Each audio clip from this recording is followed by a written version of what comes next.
السلام علیکم ورحمۃ اللہ وبرکاتہ۔ الحمد للہ رب العالمین والعاقبۃ للمتقین والصلاة والسلام علی اشرف الانبیاء والمرسلین نبینا محمد وعلی آلہ وصحبہ اجمعین، اما بعد۔ میرے معزز سامعین و سامعات، پچھلے درس میں نے آپ کے سامنے قربانی کے احکام و مسائل کو ذکر کیا تھا۔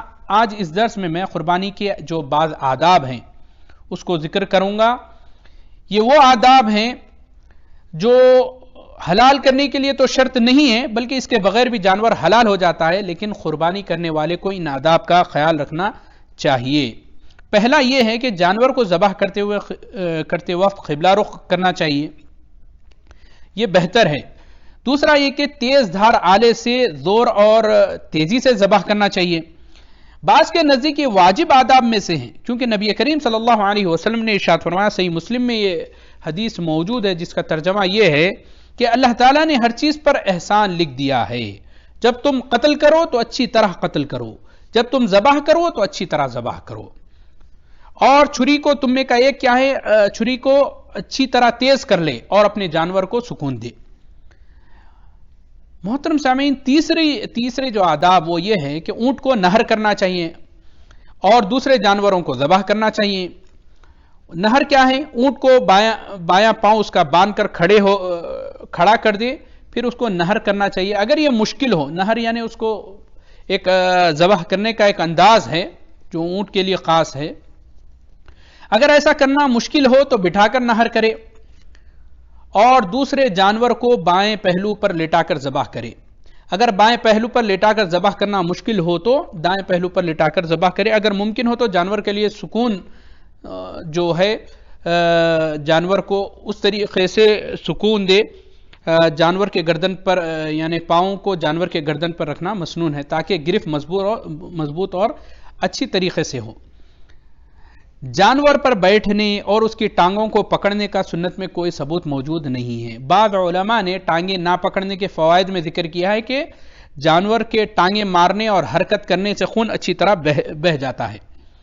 میں نے نہر کا جو ذکر کیا تھا، نہر کا ایک اونٹ کو اس کی شہرک پر ایک وار کیا جاتا ہے اور جب وہ خون اس کا کافی بہہ جاتا ہے تو وہ جب نڈال ہو کر گر جاتا ہے تب اس کو ذبح کیا جاتا ہے۔ یہ ایک انداز ہے جو اونٹ کو ذبح کرتے ہیں وہ لوگ جانتے ہیں۔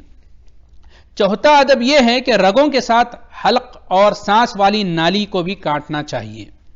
پانچواں ادب یہ ہے کہ جانور سے چھپا کر چھری کو تیز کرنا چاہیے، صرف ذبح کے وقت ہی چھری کو نکالنا چاہیے تاکہ جانور اس کو نہ دیکھے۔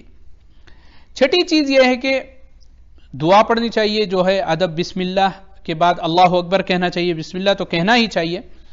بسم اللہ اللہ اکبر کے بعد ذبح کرتے وقت نام کا تعین کر لے، یہ قربانی کا جانور ہے یا عقیقے کا یا اور کسی کا ہے، پھر اللہ تعالیٰ سے اس کی قبولیت کی دعا کرے اور یہ الفاظ کہے، بسم اللہ واللہ اکبر اللہم منک ولک عن۔ اگر اپنی جانب سے کر رہا ہے تو عنی کہے، اللہم تقبل منی، یا کسی اور کی جانب سے کر رہا ہے تو یہ دعا کہے، ولک کے بعد عن فلان، ان کا نام ذکر کرے۔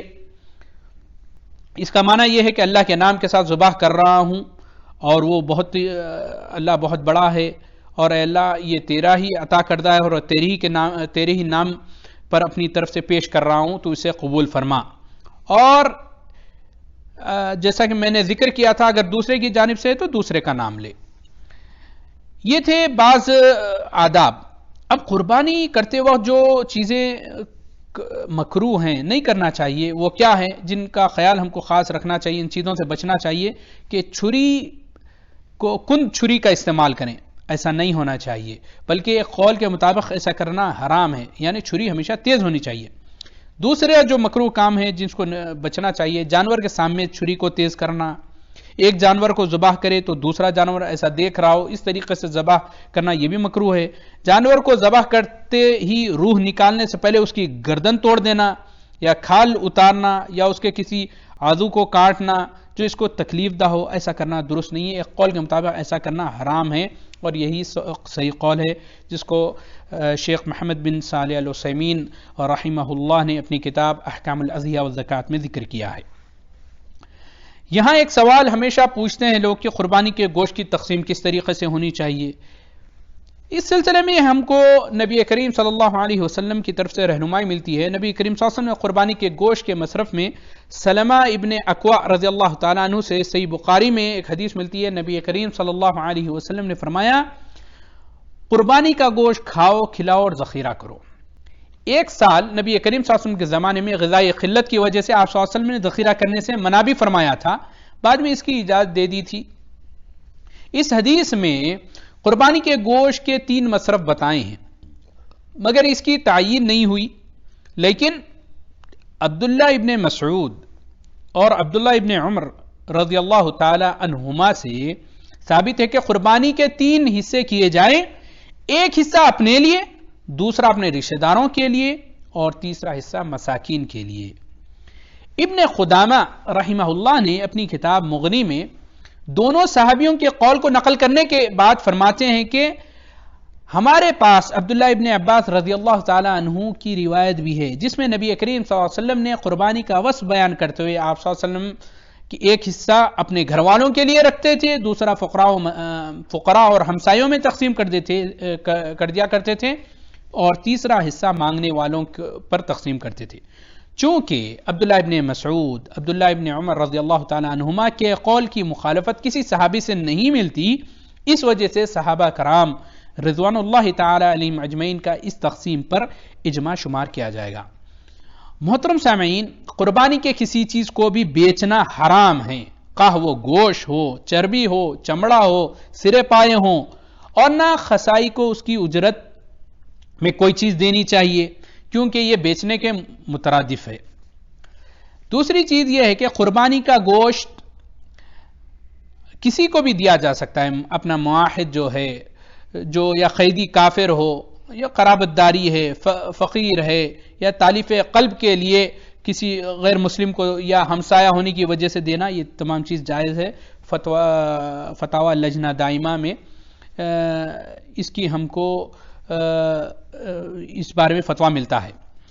اس طرح قربانی کے گوشت کی جگہ اسے پیسوں کا صدقہ کرنا بھی درست نہیں۔ کئی لوگ، میں سن رہا تھا کہ لوگ اکثر سوال بھی کرتے ہیں، پوچھ بھی رہے ہیں، اور علماء کے فتوے بھی آ چکے ہیں کہ آج کیونکہ ان حالات میں جب لوگ بہت زیادہ پریشان ہیں، تو کیا ہم قربانی کرنے کے بجائے قربانی کے جو پیسہ ہے اس کو غریبوں میں تقسیم کر سکتے ہیں؟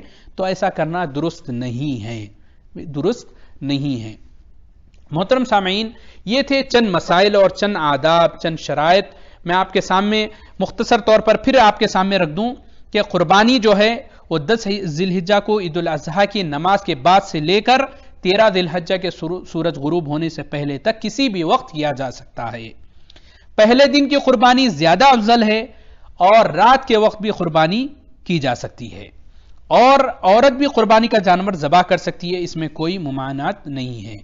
اگر ذبح کے وقت جانور کا رخ قبلے کی طرف نہیں بھی ہے تو قربانی ہو جائے گی۔ میں نے جو ذکر کیا تھا وہ آداب میں ذکر کیا تھا، بہتر یہ ہے۔ قربانی کی دعا پوری طرح آپ نہ پڑھ سکیں، کسی کو یاد نہیں ہے تو بسم اللہ کہہ لیں، بسم اللہ ضرور پڑھیں، بسم اللہ اللہ اکبر کہہ سکتے ہیں۔ اور قربانی کا گوشت جو ہے غیر مسلم کو بھی دیا جا سکتا ہے، تالیف قلب کے لیے، آپ کا پڑوسی ہے، جاننے پہچاننے والے ہیں تو دے سکتے ہیں۔ اور جہاں ایک بڑی غلطی اکثر سننے میں آتی ہے، قصاب وغیرہ کو ان کی محنت کے معاوضے کے طور پر قربانی کا گوشت دینا درست نہیں ہے۔ چمڑا کہتے ہیں آپ ذبح کر لیں، چمڑا لے کر چلے جائیں۔ بعض قصاب مانگتے ہیں کہ ہم کو چمڑا دے دیا جائے، اجرت نہ دی جائے، یہ تمام چیزیں غلط ہے۔ نہ میں نے جیسا وضاحت کے ساتھ آپ کے سامنے رکھ لی کہ قربانی کے کسی بھی جو ہے گوشت ہو یا چمڑا ہو یا سرا پایا ہو یا چربی ہو یا کوئی بھی ہو، اسے اجرت میں نہیں دیا جا سکتا، نہ بیچا جا سکتا ہے۔ قربانی کا چمڑا خود بیچ کر مستفید ہونا یہ بھی جائز نہیں ہے، البتہ اسے بیچ کر اس کی قیمت صدقہ کر دیں تو اس کی رخصت موجود ہے۔ ذبح سے پہلے جانور کو غسل دینا، وضو کرانا یا کچھ کھلانا پلانا وغیرہ یہ مشروع نہیں ہے، بلکہ بعد میں لوگوں نے اس کو رائج کر لیا ہے، یہ تمام چیزیں ثابت نہیں ہیں۔ اللہ تعالی ہم تمام کو کتاب و سنت کے مطابق اپنی زندگی کا ہر عمل انجام دینے کی توفیق عنایت فرمائیں، ہماری قربانیوں کو قبول فرمائیں، ہمارے اس ایام مبارکہ میں کیے جانے والے اعمال کو قبول فرمائیں، اور ہم کو صحیح طور پر مستفید ہونے ان ایام سے اللہ تعالیٰ اس کی توفیق عنایت فرمائے. اللہ تعالیٰ جو ہمیں زندہ ہیں انہیں بھی بخش دے. اللہ جو ہمیں وفات پا چکے ہیں اللہ ان کی بھی بخشش فرما دے. اللہ ہمارے والدین کو اللہ جو ہمیں زندہ ہیں اللہ انہیں صحت و عافیت عطا فرما. اللہ جو وفات پا چکے ہیں اللہ ان کی مغفرت فرما, ان کی قبر کو تحت نظر کو شادہ فرما, جنت الفردوس ہم سب کا ٹھکانہ فرما. والسلام علیکم ورحمۃ اللہ وبرکاتہ.